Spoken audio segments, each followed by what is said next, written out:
করোনাকালে কোরবানির পশুর লবণযুক্ত কাঁচা চামড়া বিক্রি হয় সবচেয়ে কম দামে, বর্গফুট মাত্র ৩৫ থেকে ৪০ টাকা দরে। ঢাকার বাইরে যাচ্ছিল ৩০ টাকার কম। এরপর টানা ৬ বছর ধরে বেড়ে তা হয়েছে প্রায় দ্বিগুণ। তবুও ভাঙা যায়নি ২০১৩ সালের রেকর্ড, কেননা ওই বছর সরকারিভাবে নির্ধারিত দরে ছিল ৯০ টাকা প্রতি বর্গফুট, অর্থাৎ এক একটি গরুর চামড়া বিক্রি হয় ৩,০০০ টাকা পর্যন্ত। বিশ্লেষণে দেখা যায়, ট্যানারি মালিকরা বর্তমানে যে পরিমাণ চামড়া কিনছেন তা করোনাকালের চেয়ে দ্বিগুণ। আবার ২০১৩ সালের হিসাবেও অন্তত ২৫ লাখ পিস বেশি, অর্থাৎ চামড়ার সরবরাহ বেড়েছে। কিন্তু এই সময়ে নানাভাবে সংকুচিত হয় রপ্তানি বাজার।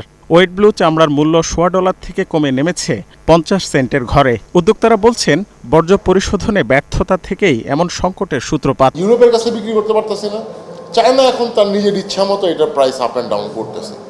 এখন আমরা ওই চক্রের শিকার। আমাদের যদি আরেকটা মার্কেট ওপেন থাকতো এলডব্লিউজি হওয়ার কারণে কিংবা কমপ্লাইনের কারণে, তাহলে আমরা অন্য মার্কেটে কম দাম হলে বিক্রি করলেও কিন্তু চায়না প্রাইস বাড়াতে বাধ্য। ডেফিনেটলি আমরা চেষ্টা করি যে কাঁচা চামড়ার উপরেই যেন প্রেশারটা পড়ে, কারণ আদারওয়াইজ আমি সার্ভাইভ করতে পারবো না। আমার হাজার হাজার কোটি টাকার ইনভেস্টমেন্ট, আমার এমনিতেই অনেক ট্যানারি কিন্তু শাটডাউন হয়ে গেছে, আর বাকি যারাও টিকে আছে তারাও কোনো রকম সার্ভাইভ করে আছে।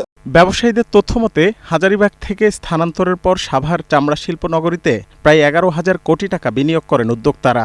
সিইটিপি সহ পুরো প্রকল্প বাস্তবায়নে মোটা ব্যয় করতে হয় সরকারকেও।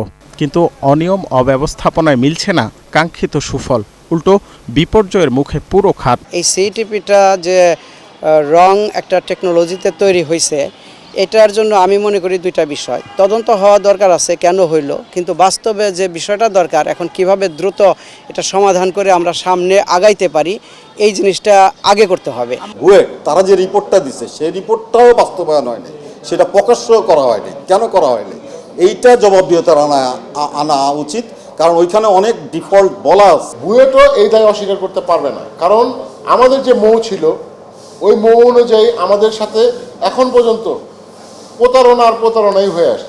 গেল বছর চামড়া ও চামড়াজাত পণ্য শিল্পে সরাসরি বিদেশি বিনিয়োগ এসেছে $৩.৫ কোটি, আর ১১৭ কোটি আসে রপ্তানি আয়। কাঁচা চামড়ার ন্যায্য দাম নিশ্চিতে এক্ষেত্রে গতি আনার বিকল্প দেখছেন না বিজনেস প্রমোশন কাউন্সিলের এই পরিচালক। আমরা এনকারেজ করব যে বড় কোম্পানি যারা, তারা যদি নিজেরা ইটিপি করে, তাদের অ্যাফ্লুয়েন্টগুলো যদি তারা ম্যানেজ করে, তাহলে ছোট ইটিপিরগুলো, ছোট ফ্যাক্টরিগুলো যদি আপনার এখানে আসে, তাহলে কিন্তু আমরা কিন্তু এক্সিস্টিং ক্যাপাসিটিতে আমরা অনেক দূর এগিয়ে যেতে পারবো। বরাবরের মতো এবারও লবণে ভর্তুকি দিয়ে চামড়ার দাম খানিকটা বৃদ্ধির চেষ্টা চালাচ্ছে সরকার। রাকিব হোসেন, ৭১, ঢাকা।